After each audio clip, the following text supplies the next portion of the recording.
Hey guys, Lego Prime Films here, and this is my Lego Dark of the Moon Shockwave. So just to start off, this guy is probably my favorite Lego Transformer that I've ever built. And this guy looks pretty cool, not even gonna lie. I mean, the dark gray and the navy blue together, that just looks awesome. And I did navy blue because I feel like it'd make the gray pop. So like the designs he has on his chest and stuff, I feel like that would just make it look better. And this guy took only about 2 to 3 days to build. Actually, I designed him with multicolors, which you guys are aware of, and then I built him on Bricklink and ordered the pieces and all that. Honestly, this was definitely worth it, and I'm probably gonna start doing that for more of my Transformers. I've already started another one, Dark of the Moon Megatron. So I know it's kind of hard to see. Man, this guy is super complex already. I'm really enjoying this guy, but he's a lot. I mean, this is gonna be a really tough build. I already, this stuff forms the front of his truck, so the front's done. But now I just have to start the oil tank, which will transform into his legs, I guess, and that's gonna be a big challenge. So anyway, here he is by a Lego minifigure, and this guy is one of my bigger Transformers. He was a total of 633 pieces, I think it was. So yeah, I forgot 2 ball sockets on the order, so if anyone wants instructions, I don't know if you would, but if you do want instructions, it's on Bricklink, and I have step by step to make it easier. This is probably one of the few Transformers that I have the option of right now. I think Leadfoot also is an option. But anyway, yeah, this guy is pretty cool. Let's give it a 360.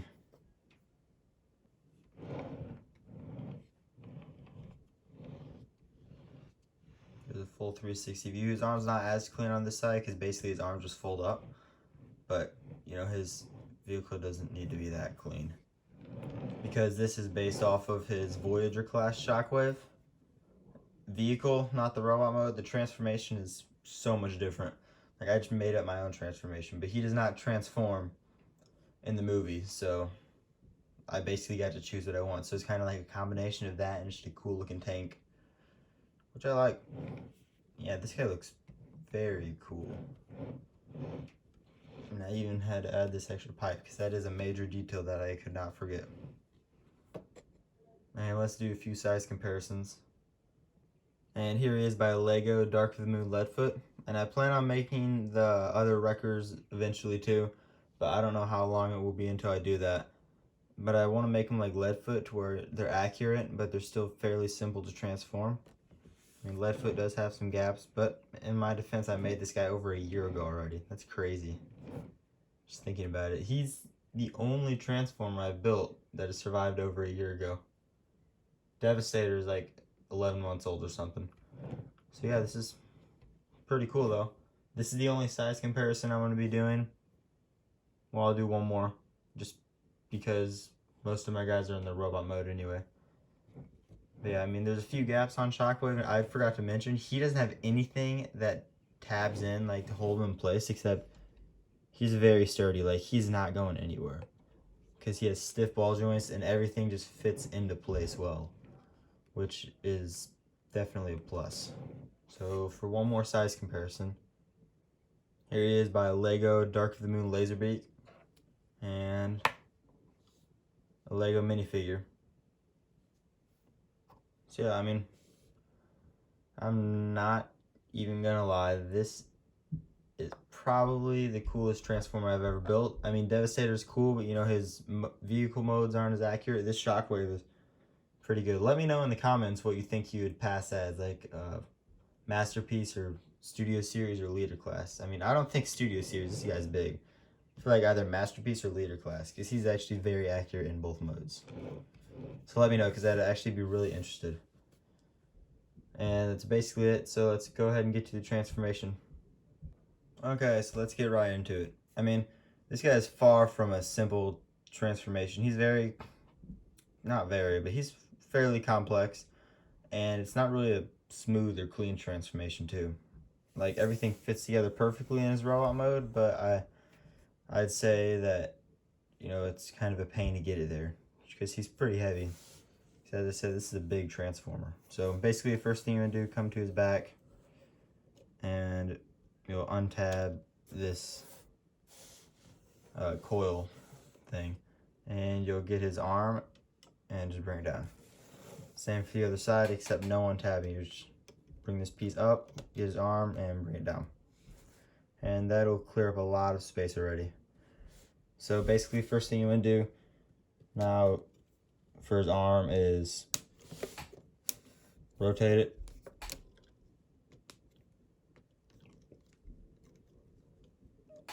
.180 like that, and get his hand, and that will also rotate. You might have to bring that sword out. Rotate his hand and bring this back under there, just like that. Next thing you want to do, come here, bring this piece back, and bring this piece back, and keep him like this, and you'll bring his head back and rotate it around like that. Alright, let's go ahead and do his legs real quick. First thing I'm going to do, get this piece just fold it out, get it out of the way. And same for this side. And now, as I said, nothing tabs in, so they split. They sit flush together though, which is nice. First thing I'm going to do, get this piece, bring it back, rotate this, and get this piece and rotate it up on this hinge. It barely has enough clearance, but it does have enough. And bring this down just like that. Now for his foot, I'll hinge it, these hinges, and press it down, get this piece, and bring it back. That'll be a big part of helping him stand up. There we go. Sorry if it's hard to see, this guy's big. And now I'm gonna get this piece and rotate it up just like that. He's overall sturdy. I mean, pieces are gonna fall off, fortunately.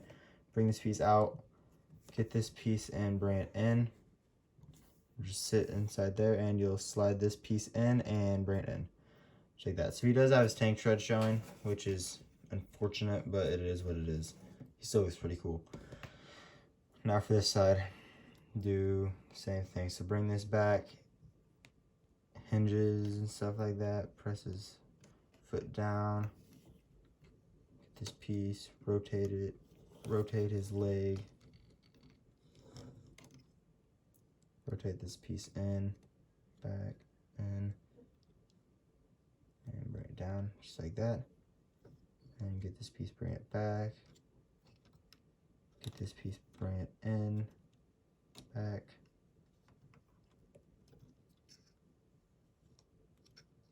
slide this piece in, bring it in just like that. And there are his legs. Alright, next thing you want to do, get this piece, just push it back, and this will create the third booster cannon. I'm not really sure what it is on his back. And this next part is a challenge. You want to bring his arm forward to give it clearance. And here, this piece will rotate around. And we'll just keep it like that for now. And do the same for the other side. And now that that's done, this is probably the worst part of the transformation. You bring these pieces back, and you'll get this whole thing and rotate it. And this order of pieces, this came in really stiff, so it's definitely not easy to rotate it around. It was in its prototype, but not anymore.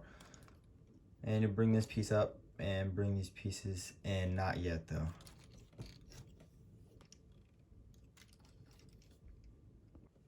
And now what you're gonna do is get this piece and rotate it just like that, and that's also very stiff. Like, he has some stiff joints. If they're looser, it'd be such a, like, it'd be a much easier transformation. Anyway, same for this side. There we go. And now just real quick, you want to bring his arms back in place, and this piece will hinge up, just missing his chest. Not sure with like horns or whatever. And you'll get it like that, and you'll bring it down. Just like that. Same for the other side. So bring his arm back, get that out of the way, bring this piece up. And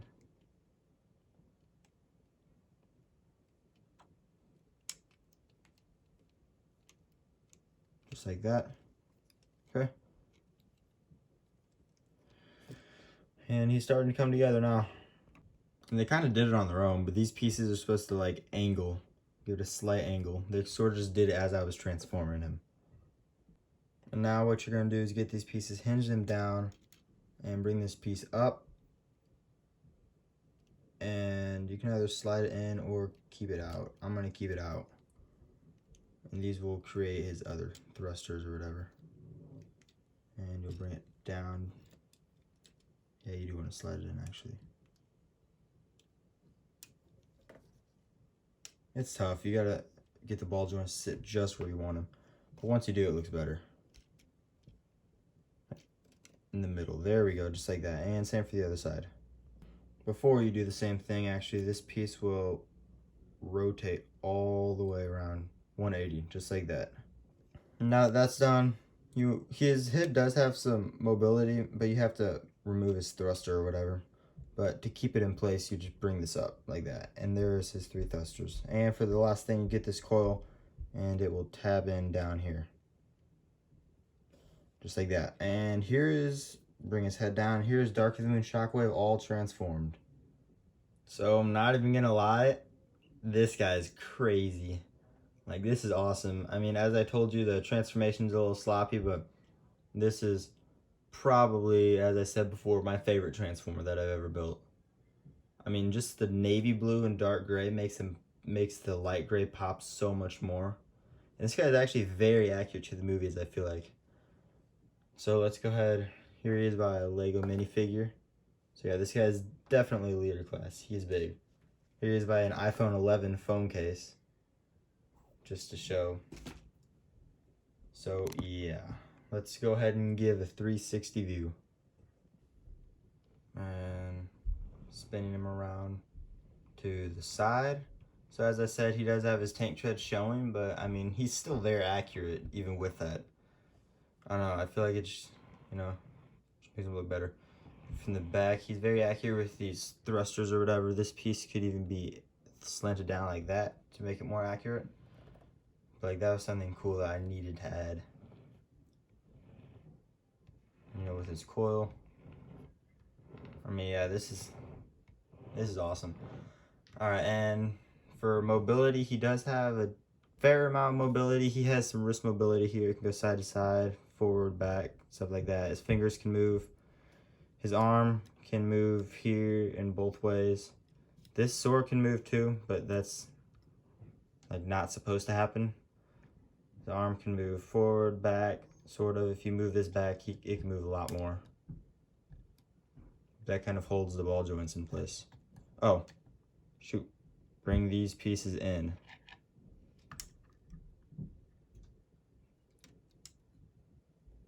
Forgot that. Get this piece and bring it in. Same for the other side. My bad. Man, this is like a streak I have. I always forget something in the transformation. Anyway, yeah. This guy looks pretty cool. And same for the other side. He doesn't have as much mobility because of this coil here. His arm can still move forward and back. His head can move basically anywhere except for down. And if you take this piece back, then he does have movement in the hips. And his legs can go back slightly, forward slightly. He has a slight bend at the knee joint. So not much mobility, but I mean, he doesn't need that much to have a cool pose. So yeah, let's go ahead and get into some size comparisons. And here he is by Lego Revenge of the Fallen Jolt, and of course, our minifigure. just to show how big this guy really is. Here he is by Lego Age of Extinction Galvatron. These guys do look pretty cool together, even though they're not from the same movies. And I'm really getting into Dark of the Moon. That's why I'm working on Megatron. He's gonna be a while though, probably. And I'm not even sure if I'll finish him. He's tough, that's for sure. Anyway, I'm not gonna be making as many Lego Transformers. Like, the videos will start coming slower most likely, unless I do a few small builds here and there, because I'll probably be working on stop motion. I just don't have time, so just a heads up. And last but not least, here is by my Dark of the Moon Optimus Prime. So yeah, these are not sized accurate at all. I mean, this guy's upper body's too big, his legs are too big. All of his proportions are off too. I don't know if I mentioned this or not, but I'm going to be taking this guy apart completely and giving him a whole new design, just because this design is shot. Like, I keep adding updates, it's making him heavier, his legs are becoming weak. So I'm going to be fixing him pretty soon in the future. Since I'm making Dark of the Moon Megatron, I might, make another Dark of the Moon Optimus Prime. Just because this guy, I mean, he's not really posable anymore. So anyway. And I don't plan on making Shockwave's driller just because it's giant. I mean, you know how many Legos it would take? It'd have to take up my whole desk, by the way, to get it sized accurate. And I mean, I didn't even have the pieces to do that. You know how expensive it would be to do that? So yeah, we're just gonna stick to Shockwave. I might do it in the future maybe, but probably not. Anyway, that's basically it for this video, guys. I mean, let me know in the comments who your favorite Lego Transformer is out of all the ones I built so far. And let me know if you think that I should remake my Dark of the Moon Optimus Prime for a more accurate version. I plan on doing it in the future, I just don't know how soon. And yeah, as I said, I'm working on Megatron right now. These guys will look pretty cool together when he's done. So yeah, that's basically it. Thanks for watching. Make sure to like and subscribe and share. And I said let's try and get to 700 subscribers by the end of this month. I don't know if we're going to do it or not. Hopefully this video blows up. So yeah, that's basically it. See you next time.